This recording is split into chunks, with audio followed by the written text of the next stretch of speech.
You will see how a consultant is put on the spot here on this video. So it's a comedy video, but then it makes more sense to what we deal with most of the times. Our company has a new strategic initiative to increase market penetration, maximize brand loyalty, and enhance intangible assets. In pursuit of these objectives, we've started a new project for which we require 7 red lines. I understand your company can help us in this matter. Of course. Walter here will be the project manager. Walter, we can do this, can't we? Yes, of course. Anderson here is our expert in all matters related to the drawing of red lines. We've brought him along today to share his professional opinion. Nice to meet you. Well, you all know me. This is Justine, our company's design specialist. Hello. We need you to draw 7 red lines, all of them strictly perpendicular, some with green ink and some with transparent. Can you do that? No, I'm afraid. Let's not rush into any hasty answers, Anderson. The task has been set and needs to be carried out. At the end of the day, you are an expert. The term red line implies the color of the line to be red. To draw a red line with green ink is, well, if it's not exactly impossible, it's pretty close to being impossible. What does that even mean? Impossible. I mean, it's possible there are some people suffering from color blindness for whom the color of the lines doesn't really make a difference. But I'm quite sure that the target audience of your project doesn't consist solely of such people. So in principle, this is possible. I'll simplify. A line as such can be drawn with absolutely any ink, but if you want to get a red line, you need to use red ink. What if we draw them with blue ink? It still won't work. If you use blue ink, you'll get blue lines. And what exactly did you mean when you talked about the transparent ink? How to explain? I'm sure you know what transparent means. Yes. And what a red line means. I hope I don't need to explain to you. That's not. But you need to draw red line with transparent ink. Do you describe what we imagine the end result would look like? Come on, Anderson, what have we got here? Kindergarten. No, I'm just trying to get a Let's not waste our time with these unproductive quarrels. The task has been set, the task is plain and clear. Now, if you have any specific questions, then go ahead. You're the expert here. All right, let's leave aside the color for the moment. You had something there also relating to perpendicularity. 7 lines, all strictly perpendicular. To what?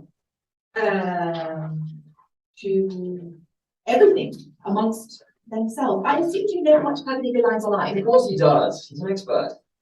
2 lines can be perpendicular. All 7 can be simultaneously perpendicular to each other. I'll show you. This is a line, right? Yes. And another, is it perpendicular to the first line? Well, Yes, it is perpendicular. exactly. Wait, I'm not done. And the third one, is it perpendicular to the first line? Yes, it is. But it doesn't cross the second line. They're both parallel, not perpendicular. Suppose so. There it is. 2 lines can be perpendicular. Can I have a pen?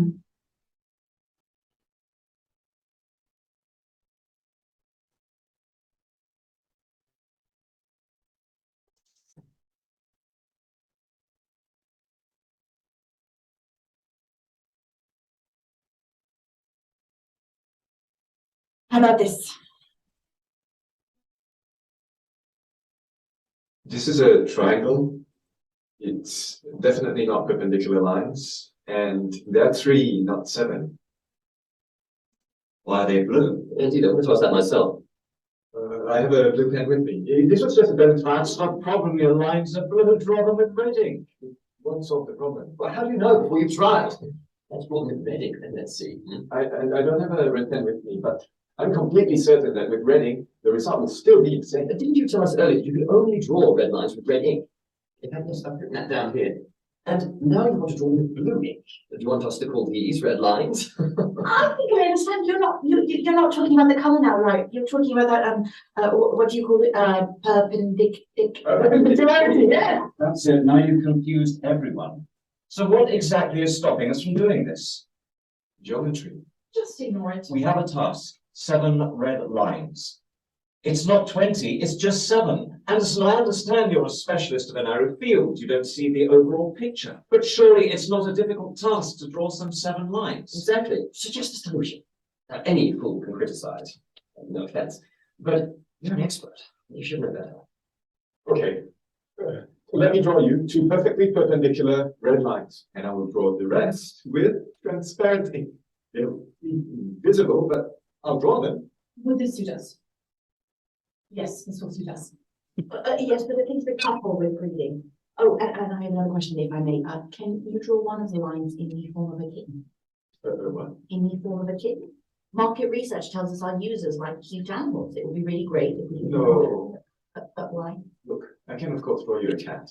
I'm no artist, but I can give it a try, but it won't be a line anymore. It'll be a cat. A line and a cat. These are two different things. A kitten, not a cat. A kitten. A little, cute, cuddly. Cats, on the other hand, Anderson, at least hear her out. She hasn't even finished speaking and you're already saying no. I got the idea, but it's impossible to draw a line in the form of a cat. What about a bird? So where do we stop? What are we doing? 7 red lines, 2 with red ink, 2 with green ink, and the rest with transparent. Did I understand correctly? Yes. Excellent. In which case, that's everything, right? Oh, I almost forgot. We also have our red balloon. Do you know if you could inflate it? What do I have to do with balloons? It's red. Anderson, can you or can you not do this? A simple question. As such, I can, of course, but Excellent. Organize a business trip. We'll cover the expenses, go over to their location, inflate the balloon. Well, this is very productive. Thank you all.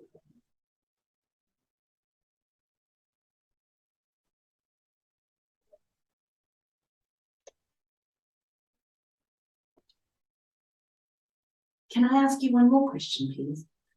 When you inflate the balloon, could you do it in the form of a kitten? of course I can. I can do anything. I can do absolutely anything. I'm an expert. All right, how was that? You see what happens to an expert? This is exactly what happens. You are brought on as an expert, and they tell you what to do. This happens. This is very real. Pakwa, did you get the context? What they were talking about? Yes, I did, Sabrish. So I think initially he kind of saw that it was going to be an impossible project because he wasn't actually listening and then analyzing. Mm-hmm. So from the onset, and it's very it's very common for anybody to assume once there is once you have been given a problem as a consultant, it's very easy for you to assume it may not work because it seems maybe you may not have the full understanding there and then, right? So, but upon further engagement, you realize that there is a solution. Just that at the point in time that you are having that discussion, you wouldn't have that solution at that point in time. So when you sit back, you look at it, analyze, and then bring in all the other stakeholders, get their perspectives, engage even people out of the discussion, you'll be able to bring in more ideas and they'll be able to solve it. So it's not just that the problem comes and then you are hit by the problem and you start thinking you wouldn't be able to solve it. Okay. But you have to go back and then look back at the project and then see how best you can solve it. Okay. So what do you think about the ask? Mm-hmm. Yes. So as a consultant, you wouldn't have all the knowledge. Yes. You have to ask questions. And I think that's very, very important. I think you've taught us to ask why. Yes. Yes, it's very, very, very important because you may not have the full information at a go. Yeah. So engage them, engage the people, get to know. Probably there have been some ways that they've been doing things which haven't worked. Right. Or they may even have ways that have worked which they have abandoned. Right. Which they can introduce you to, and then you'll be able to execute. So do you think the ask from the consultant was reasonable? And Christian, feel free to unmute as well. It's a question for both of you. Do you think the task or the ask from the client to the consultant was reasonable? Oh, I thought the client was not even aware of what they needed. I think the client didn't know exactly what they needed, and it was definitely not reasonable. And that lady in the red shirt, she kept adding more and more. It means that when they are setting this meeting with the consultant, she's not even aware of what exactly is her needs. Right. And the consultant too was very, very focused on the technical side. Because I remember I watched this video a couple of years ago, but I was not, I didn't have this mindset, this new mindset of consulting. So Yeah. I was watching now with new eyes. Yeah. And I'm able to see that even the consultant was focused too much on the technical part of the problem. He didn't behave like a consultant who can console, listen. He tried, at some point, he tried to say, oh, this is not, how can I write red with transparent? But then he was narrow in this technical stuff. Yeah. And the other guy is like the middleman or whatever, who want to accept everything. And we can do it without even analyzing. So everyone in the room was out of the out of the subject or out of the blue. Yeah. So you understand the ask, right? Like what was asked of the consultant is to draw 7 lines 7 lines, yeah. that are perpendicular to each other. Right? So perpendicularity is like this. You draw 7 lines, right? The first line, second line, third line, you can draw like this, but this line and this line are going to be parallel to each other. Yeah. They can be perpendicular. So the ask to me was unreasonable, right? But the consultant shouldn't have reacted in a way he reacted, right? But eventually he got smart. That video. Yeah. So, and then the client comes and draws like this. She says, now, there's one line here, this line and this line is perpendicular, and she draws another one like this. Now she says, oh, all the 3 lines are perpendicular to each other. He goes on to saying, oh, this is a triangle. You do a triangle, it's different from lines, and it only has 3 lines. You're asking me 7 lines, right? And then they said, I think they started off by saying they wanted red lines, but they have to use a blue ink or something, like use blue ink, but the line should be red, right? And then they were talking about some invisible lines and whatnot. So eventually the consultant understood what they were talking about.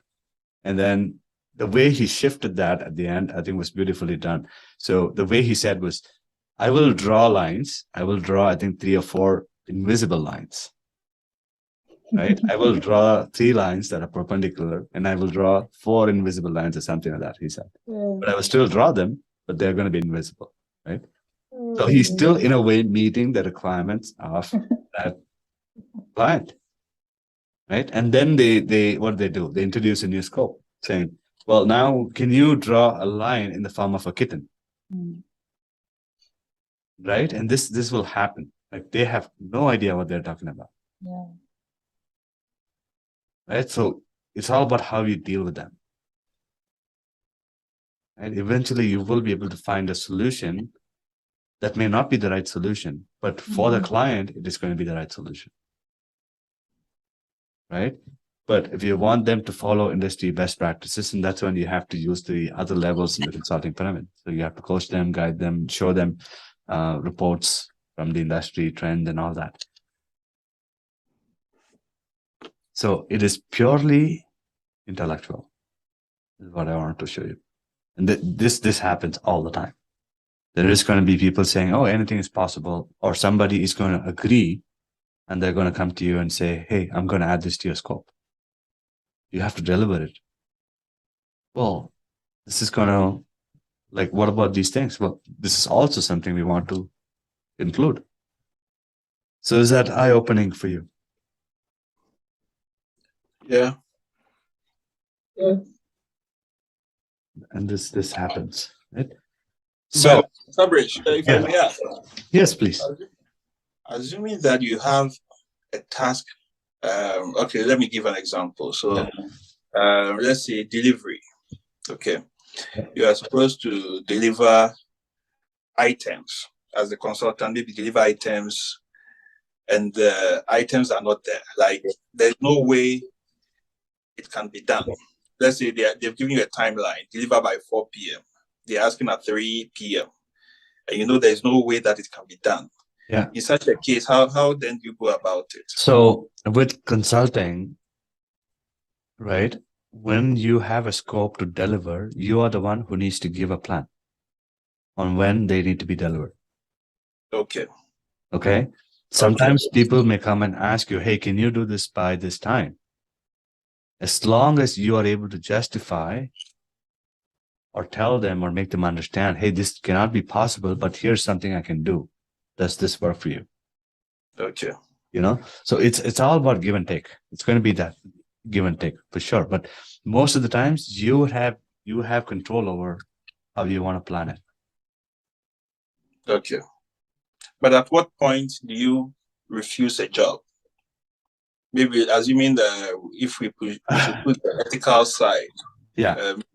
I know in cases where it's unethical, those ones you can just outright refuse them. But apart from that, at what point can we refuse? So you will come across clients from hell. Like this client to me is close to a client from hell because they make your life miserable if you don't deliver what they ask you. Sometimes they don't respect your time. They don't respect you as a person. Like for me, I'm particular about a few things, right? Like, you know, I deserve respect because I bring a lot of experience and I bring a lot of value. I do a lot more things than the client asks me. But when I get treated like a piece of garbage, I have a problem with that. Right. So that is something I'm absolutely like, I care about. Like it has to be professional. So right. Second is a commitment is a commitment. I commit based on the scope that we define. Okay. Together. Right. And that's how I plan to deliver. But if you want to introduce new scope, you have to come to the table and talk about how we're going to restructure this. Okay. You can't just keep throwing things at me and say, you know, I will have to deliver it. Right. That to me is a problem. So again, those kind of situations, I will have discussions with those people. I will go and confront them with these questions. Right. And third is if they ask me to deliver something that is completely out of my, you know, area of expertise, then I have a problem with that. Right. So in this example, you saw that he was asked to blow a balloon. What does an expert have to do with blowing a balloon? Anybody can blow a balloon, right? You don't have to make use of just because somebody's paying somebody. Again, that attitude is what I don't like. Just because you pay me doesn't mean that I'm a slave. Yeah. Right. You gotta have that respect. It's mutual. That's when I decided whether I want to continue. I did kick out a couple of clients earlier this year. One was a big oil company. I kicked them out. And one was another infrastructure company. They're also one of the big players in the market. So I kicked them out. I said, no, just go work with someone else. All right. So I think we can call it a class and we'll meet next week again, same time. Okay. So in the meantime, go to Telegram in our new group, share what your takeaways are, share what resonated with you, what you are still confused about, what you need more, what you need to learn more about. Okay.